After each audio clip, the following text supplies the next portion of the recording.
যিজন মানুহে তোমাক এৰি যাব বিচাৰিব ন, সেইজন মানুহে তোমাৰ ৰিলেশ্যনশ্বিপত হোৱা প্ৰব্লেমবোৰৰ ওপৰত কথা পাতিব, আৰু যোনজনে তোমাক এৰি যাব নিবিচাৰে ন, সেইজনে এই প্ৰব্লেমবোৰৰ চলিউশ্যন বিচাৰিব।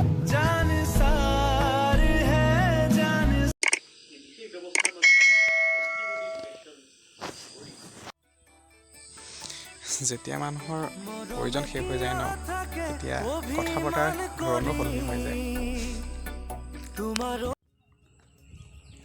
এৰি যোৱাবোৰৰ কথা ন ভাবিবলৈ বাদ দিয়া, বৰ্তমান লগত থকাবোৰৰ কথা ভাবা, চাবা বহুত সুখত থাকিব পাৰিবা।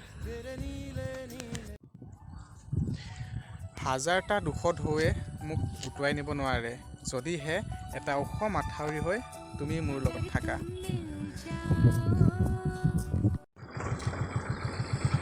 এই পৃথিৱীত মানুহ হৈ জন্ম লোৱাটো ন বহুত ভাগ্যৰ কথা, কিন্তু মানৱীয়তা থকাটো বহুত সৌভাগ্যৰ কথা।